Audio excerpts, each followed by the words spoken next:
Over the past 24 hours, the Detroit Lions roster has seen a number of changes on both the defensive line and the linebacking core. It's going to add some depth to this roster for the back half of the NFL season still yet to play. And today, we're going to take a look at those roster changes, take a look at the activation of former third round pick Brodric Martin, the signing of veteran linebacker David Long, as well as the activation and then subsequent being put back on injury reserve of Lions safety Ifeatu Melifonwu. So there's a lot to talk about today, a lot of roster changes, and quite a bit of depth moving around. So today, let's take a look at the Detroit Lions roster changes as they approach Week 12 versus the Indianapolis Colts.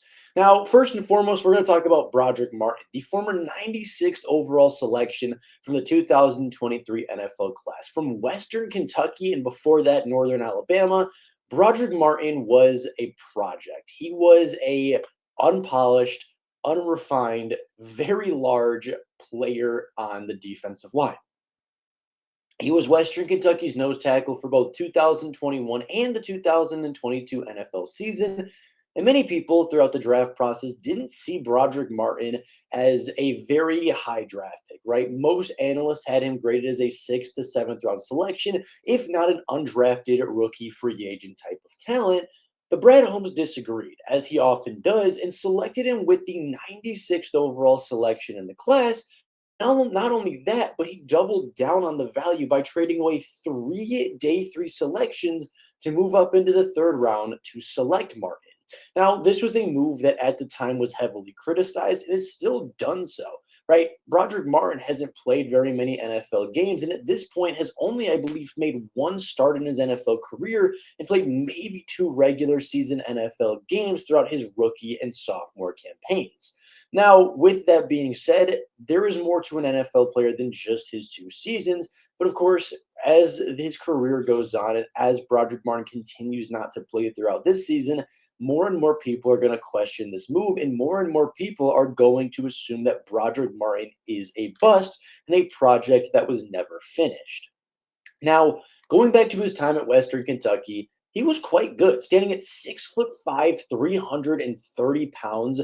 Brodric Martin, in his 2 years at Western Kentucky, had 62 tackles, 7 tackles for loss, 4 sacks, 3 passes defended, 1 forced fumble, and a fumble recovery, which for a nose tackle really aren't poor stats at all. Almost 30 tackles a season, about 4 TFLs a season, 2 sacks a season for your defensive tackle, especially your nose tackle, really aren't bad statistics. And while, yeah, you look at them and they're not going to jump off the page, right? They're not Jalen Carter good. They're not, elite defensive tackle, elite pass rusher good. They're still pretty solid for a kid at a group of 5 school playing a position that is maybe the most unglorious position in all of football.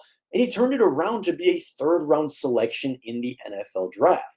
Now, his NFL career has been just as underwhelming statistically. In 2023, he made one start for the Detroit Lions on Monday Night Football versus the Raiders. And in a game where the Detroit Lions won, Brodric Martin got quite a few snaps, and I thought actually made quite a few nice plays. He finished the game with just 3 total tackles, 1 solo and 2 assisted.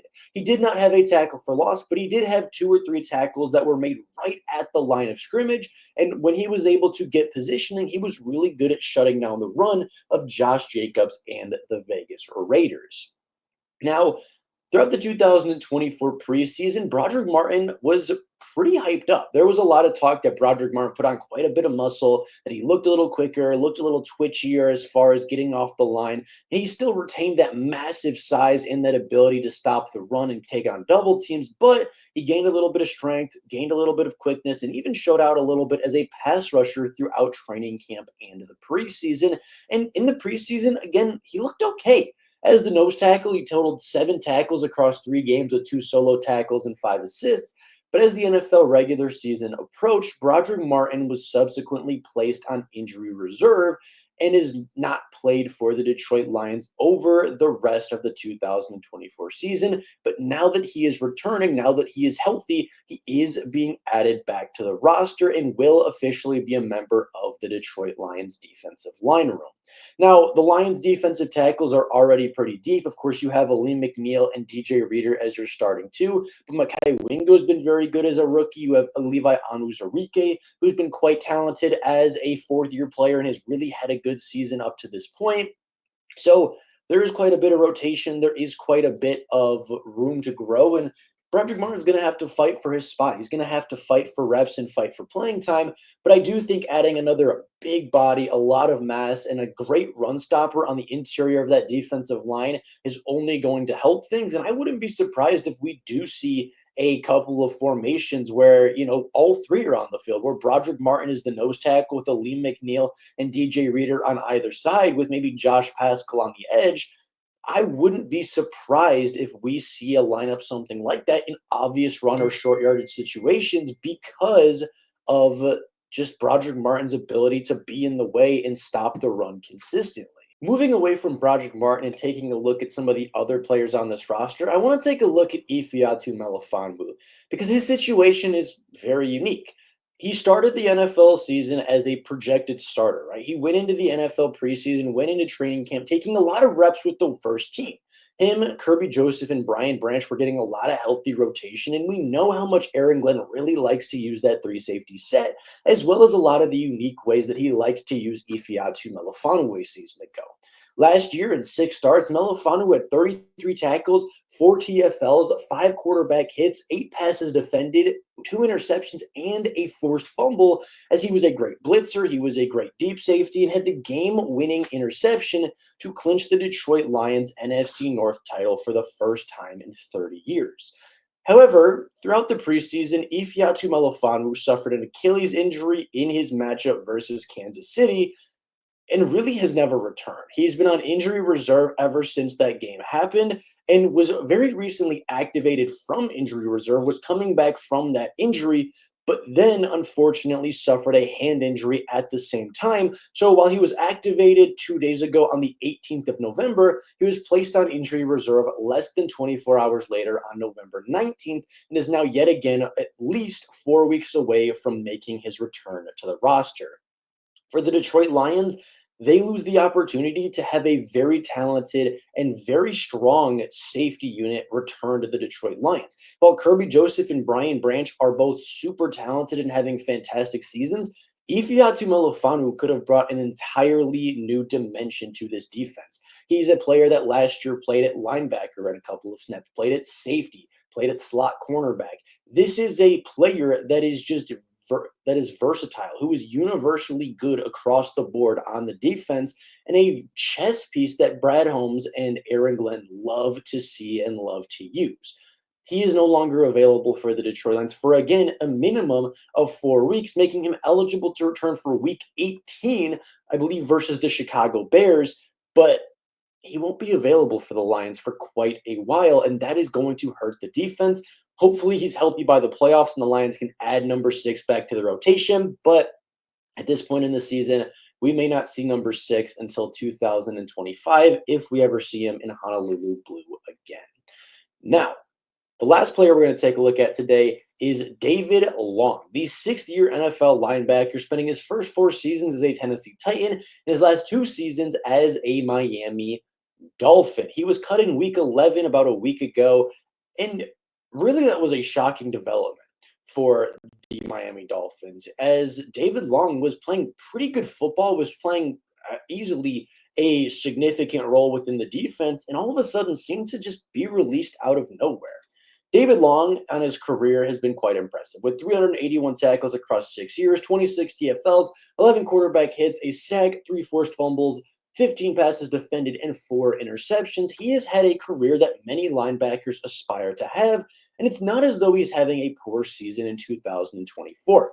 He is 38 tackles and 2 TFLs on the season, and despite not playing in Miami for the last couple of weeks, he still ranks 5th on the team in tackles and 8th on the team in TFLs, again, despite only playing 8 games while the rest of the Miami defense has played 10. He was efficient. He was good. Just a couple of weeks ago, back in September, I guess a couple of months ago at this point, he had an 11 tackle, 2 TFL game. His last game he played for the Dolphins, he had 9 tackles and was pretty good for them. So I'm not entirely sure why Miami chose to cut David Long, but he is signed by the Detroit Lions and will be joining their ranks as their linebacking core is becoming increasingly thinner. To finish out this NFL season, the linebacking core is going to look something like this, led by Jack Campbell, the former first round pick, who had a good rookie season and has taken a massive step forward in his sophomore campaign. I am very excited to see what Jack Campbell's able to do for this Detroit Lions defense and what he's going to look like as the de facto leader. Malcolm Rodriguez, who was coming back from injury, I believe 2 weeks ago, has earned an elevated role. He started as the team's fourth linebacker, started behind some of these guys like Alex Anzalone, Derek Barnes, and Jack Campbell. But with a lot of those guys being on injury reserve, Malcolm Rodriguez has been thrown into a far more important and impactful role. And I think he's handled it just about as well as you could have asked for. He was great as a rookie, took a back seat his sophomore year, but now in year three, being asked to do even more than he did as a rookie, I think he stepped up and played very well. Trevor Nowaske, a player that the Lions signed off of waivers after week three, has been quite good at the Sam linebacker position, has an interception, has a couple of sacks, is quite twitchy as a pass rusher. I think he is quite strong as the Sam linebacker, as the Lions starting three. Ben Neiman is a player that has been around the NFL for a long time, career special teamer, but made a nice tackle for loss against the Jaguars a week ago. And I think the Lions have quite a bit of confidence in him. And then you have David Long, a player that we just talked about. They signed him to the active roster. I think he will at least play in special teams, if not a limited role on the defensive side of the ball, as he gets more integrated into the defense, as he learns the system a bit more, might earn a bit more time. But I do think the Lions will heavily focus on the first three of Campbell, Rodriguez, and Nowaske, with David Long and Ben Neiman being more rotational slash specialty pieces on that defensive side. Of course, Derek Barnes, Alex Anzalone, and Jalen Reeves-Maybin are likely out for at least the remainder of the NFL regular season. Barnes likely out for the playoffs, as is Jerem, but Alex Anzalone could return for the last week of the NFL regular season, if not the wild card round for the Detroit Lions if they do make it. So, with that being said, those are the roster changes the Detroit Lions are seeing. They've activated Brodric Martin. They activated Ifeatu Melifonwu before putting him back on IR just the day after. And, of course, signing veteran linebacker Jake Long to bring some veteran presence, bring some leadership, and bring some depth to a defense and a linebacking core that is sorely needed. But with that being said, that is all for you guys today. Let me know in the comments down below what you think about these moves, what you think about the roster as of right now as the Lions travel to Indianapolis. I'm curious to hear your guys' opinions. But with that being said, all I got for you guys right now, thank you all so much for watching. And until next time, and as always, go Lions.